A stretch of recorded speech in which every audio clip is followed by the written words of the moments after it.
নমস্কার। বর্তমান পশ্চিমবাংলার যা সামাজিক অবস্থা দেখছি খুব নিন্দনীয়। আমার জন্ম হচ্ছে 1970 সালে। তো সেই সময় যখন বড় হওয়ার 2-3 বছর পর ওই 74-75 সাল আমার কিছুটা বাচ্চাবেলার কিছুটা মনে আছে যে পূর্ব বাংলার প্রচুর মানুষ এদেশে এসেছিল। তাদের ঠিকমতো বস্ত্র ছিল না, কোলে বাচ্চা ছিল। তো আমাদের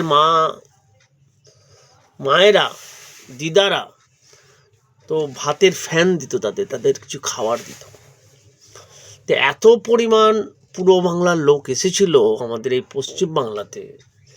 তো একটা সময় তারা খুব নিঃস্ব ছিল, খেতে পেত না, বাড়ি বাড়ি ফ্যান চেয়ে খেত, এত গরিব। তো সেই সময় আমি 1974-75 সালের কথা বলছি। তো এরা পুরো বাংলাতে এত বেশি লোক এসেছিল এবং তাদের খুব দারিদ্রতা ছিল এবং তাদের খাওয়া দাওয়া, রুজি রোজগার, ঘর বাড়ি, বাসস্থান সব কিছুরই অভাব ছিল। তো আমাদের এই বামপন্থী যাদের চিন্তা ভাবনা, তারা কি করলো, সমাজে একটা সমাজ বিপ্লব নিয়ে আসলো। জমিদার জোরদারদের জমি ছিনিয়ে নিয়ে তারা আইন পাশ করে দিল যে বেশি জমি জায়গা রাখা যাবে না। এবং এই পূর্ব বাংলার লোকেরা যেখানে যেরকম পারলো মুসলিমদের জমি দখল করে নিল। দখল মানে বসবাস করতে লাগলো এবং এদের নিয়েই আন্দোলন করে তাদের দারিদ্রতাকে পুঁজি করে এই বামফ্রন্ট সরকার 1977 সালে ক্ষমতায় এলো কংগ্রেসকে হারিয়ে। সেই সময় কংগ্রেস খুব অত্যাচারিত করত। জমিদার জোরদার পয়সা আলা আছে, তাদের বিরুদ্ধে একটা বিপ্লব তৈরি করে ক্ষমতায় চলে এলো। তো ওরা ক্ষমতায় আসার পর তাদের সেই যারা দরিদ্রতা ঘোচাতে শুরু করলো। তাদের ঘর বাড়ি, আজকে টালির বাড়ি ছিল, এখন দেখবেন 4তলা 5তলা বাড়ি নিচ্ছে। আমাদের মাননীয় জ্যোতিবাবু তাদের পর্চা দিয়ে, দলিল তো আর দিতে পারে না, একটা কলোনি বেল্ট করে তাদের সামাজিক যাতে উন্নতি হয় তার জন্য ব্যবস্থা করে দিয়েছে। এবং সরকার থেকে একটা নাম করা একটা, যাতে তাদের কেউ না তোলে, তাদের কোনো ডিস্টার্ব না হয়, আইন পাস করে একটা দলিলের মতো একটা পর্চা দিয়ে দিয়েছে। তো তারা এসেছিল নিঃস্ব, এখন হয়ে গেছে শিক্ষাগত যোগ্যতা থেকে সব কিছু হয়ে আজ অনেক পয়সাওয়ালা হয়েছে, অনেক ঘরদার রয়েছে, অনেক জায়গায় চাকরি করছে। তো এই বামপন্থী সরকার প্রচুর পূর্ব বাংলার লোকদের দেখেছে এবং চাকরিও দিয়েছে এবং তারা স্বাবলম্বী। কিন্তু এদের মধ্যে একটা হতাশা কাজ করে, কেন তারা জানে যে জমিগুলোতে আমরা বসে আছি এগুলো আমাদের নিজস্ব না। একটা মনের একটা রেকটিফিকেশান আছে, সে মন কোনোদিন কিন্তু ন্যায় অন্যায়টাই সবসময় মনে থাকবে যে এই জমিটা আমার না, এই জায়গাটা আমার না, কিন্তু আমরা এখানে এসেছি ওই বাংলা থেকে। তাদের টানটা কিন্তু বাংলাদেশি টান। যতই আমাদের পশ্চিম বাংলা বা ভারতের সঙ্গে মিশুক না কেন, কিন্তু ওদের আত্মাটা হচ্ছে পূর্ব বাংলা, অর্থাৎ বাংলাদেশে কোনো যদি মানুষ হত্যা হয় বা কোনো কিছু হয়, এরা কেঁপে ওঠে, এদের হৃদয়টা কম্পন শুরু হয়ে যায় এবং তারা খুব কষ্ট পায়।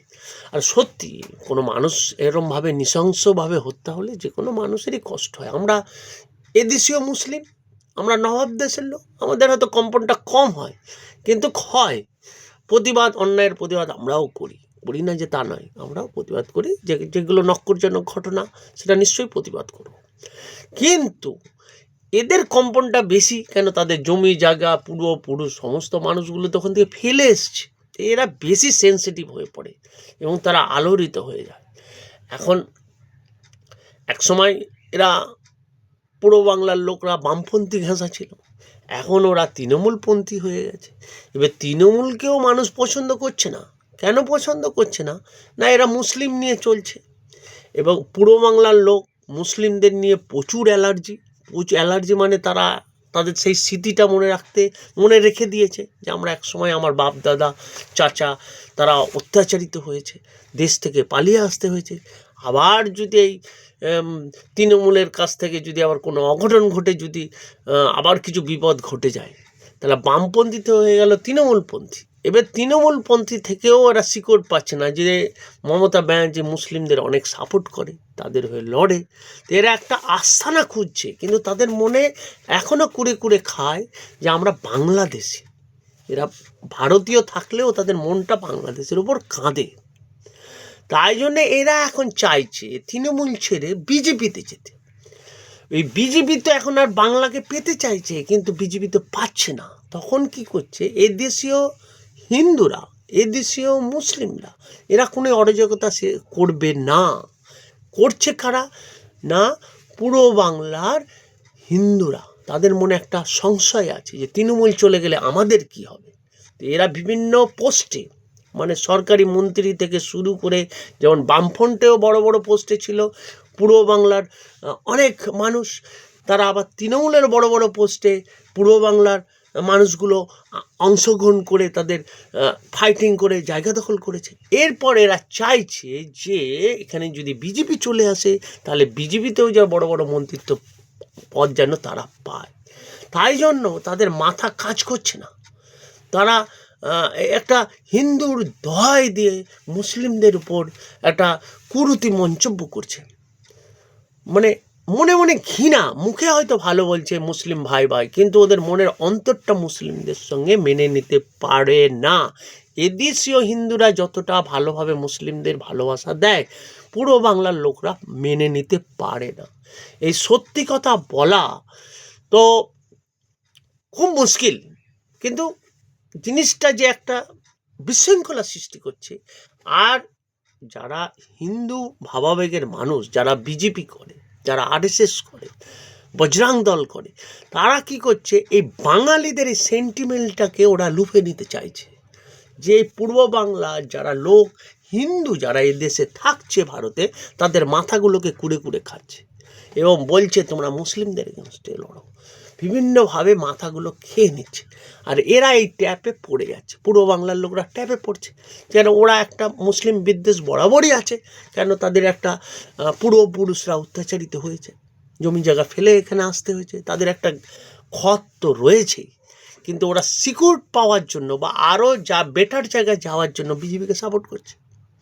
তো এদেশীয় মুসলিম, এদেশীয় হিন্দু ভেরি নাইস মন, খুব ভালো মন, কিন্তু পূর্ব বাংলার মানুষরা চঞ্চলিত হচ্ছে, ব্যতিব্যস্ত হয়ে যাচ্ছে। কিন্তু এই কথাগুলো যদি আমি বলি, তারা তো আমাকেই বিদ্বেষ করবে। সত্যি কথা বলা খুব ডিফিকাল্ট এখনকার সমাজ ব্যবস্থায়। কেন, সত্যির কোনো দাম নেই, সব তো অসৎ পথে চলছে। তো সত্যির মর্যাদাটা কে দেবে?